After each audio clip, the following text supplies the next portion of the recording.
How do you become a UX designer and go remote in 2023? For those of you who don't know me, I'm Tiffany and I've been a UX designer for over 6 years now, working in Silicon Valley, where I work in a hybrid remote work environment. What that means is I work partly in the office a couple days of the week, and the other days of the week I'm working remotely either from home or a travel destination of my choice. So I know a thing or two about this industry.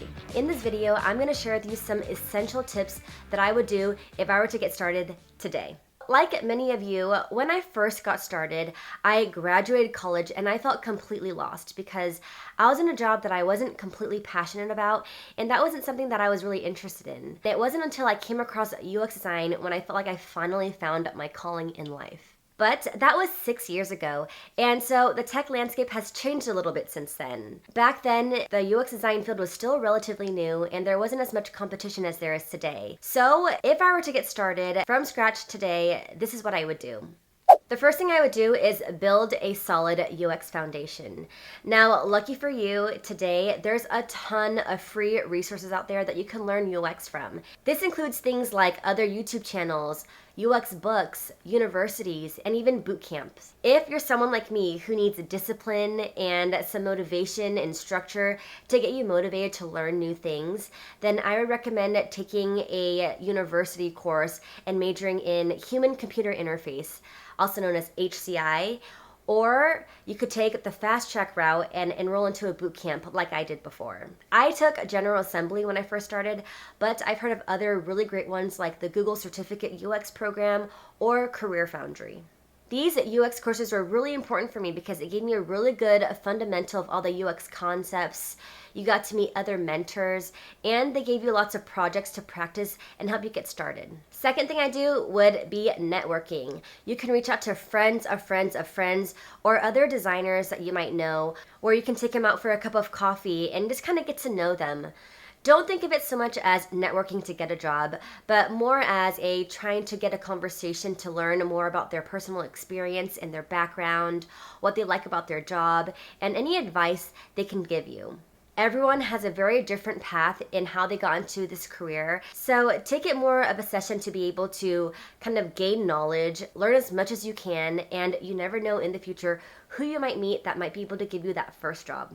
Step 3 is creating an online portfolio. Now, 90% of the time when you're applying for jobs, most companies will ask you for a resume and an online portfolio.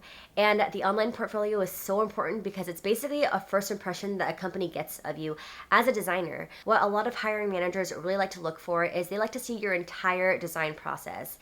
Include all the messy wireframes, all the raw feedback, and how you got to the final design solution in the end. And they'll also be able to see your visual style. So make sure you include all of that in your online portfolio. It's all very important and it shows what you're like to collaborate and work as a designer. Fourth thing I would do is practice, practice, practice. Now, I don't care who you are, you could be like the top-notch first designer ever, but it's no secret that every designer gets better with more practice and more iterations. I remember when I first started my online portfolio, I thought it was this beautiful masterpiece. Today when I look at it, it's like a piece of shit. And I'm sure the portfolio that I have today is going to be something that I won't like in the future either. So make sure you practice and keep iterating on your online portfolio. Give it to someone else to look at. Don't be shy about it, and add more things into your portfolio. Gone are the days where you can just add in any project that you get from your bootcamp course, because chances are if you just only have projects from your bootcamp course, there's going to be a ton of other online portfolios that look just like yours with students that took the exact same bootcamp course. And in this day and age, you need to figure out how to stand out. So what I would do is add in additional projects of your own. And if you don't have experience, you can find experience by either making your own personal project to work on, do a freelance project, you can even do an internship or join a design hackathon. Personally for me, what I did when I first started with my UX portfolio was I found a tool that we were using where I thought that it could be improved by a lot. And so I basically asked my manager if I could work on that and redesign the entire layout so that it's more intuitive to our internal users. And that was the project that I used for my interviews and what had me land my very first UX design job. So you never know what these initiatives or little projects that you do will get you. Another tip I have for you is to find your specialty.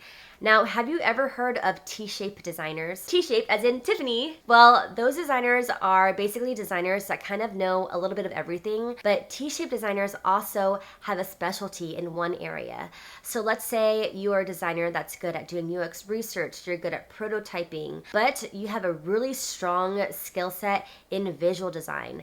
That's where the T comes in. So you're a generalist up here, but you specialize in visual design. Try to think about what your strong suits are, what sets you apart from other designers, and how you can cater that to companies that you apply to, because that will really, really help out in an industry that you go for, and that can increase your chances of getting a job in the future. So think about your specialty, your focus. Everyone's different, everyone's unique. So what is it about you that's unique? And of course, apply to as many jobs as you can, but also apply with focus. Typically what I like to do is I'll go on job posting websites like LinkedIn or Indeed, and I'll filter by the UX position and roles. So first I'll look for to see if there's a remote UX position available, and also what level. Is it a junior level, or is it a mid-level designer or a senior designer? That's how you can kind of first look for the jobs that are out there. There's always going to be a couple of those companies in there that really resonate with you, and where you'll probably feel like you have higher chances of getting a job as a designer because of your background.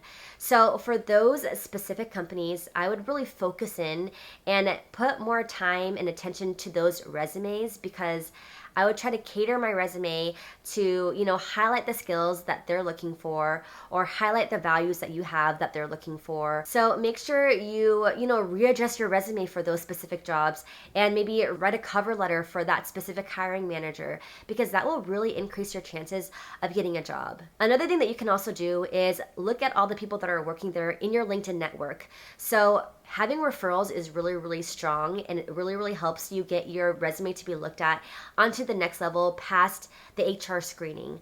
So if you have a referral or someone that you know at that company, take advantage of that and ask them to refer you to the position there. So those are my essential tips on how I would get started if I were trying to find a UX job today. Honestly, changing my career into something that I love has been life-changing for me. It's the reason that I wake up really early in the morning. I've met amazing friends through it, and this job has allowed me to do the things that I want, like travel to different places in the world. And I'm grateful every day for it. It is sometimes a little bit discouraging just hearing about all the tech layoffs that's happened. A lot of people have felt it, and it's something that's definitely a hit to a lot of the people that have been applying. But I just want to also encourage you that just because there's not as many job opportunities as there used to be, it doesn't mean that it's impossible. There are still companies out there that are looking to hire critical roles, and I think it's getting better. There are a couple of companies that I've seen open up the hiring process, so they're no longer in like the frozen mode. You just gotta look out for them, and timing really is everything. If you're interested in seeing what a UX designer does on a day-to-day basis, don't forget to check out my video that I'll link right here above. Well, I hope this video was helpful for you. If you like this video, don't forget to give this a thumbs up. Now get out there, hit the ground running, and apply to jobs. You got this. I believe in you.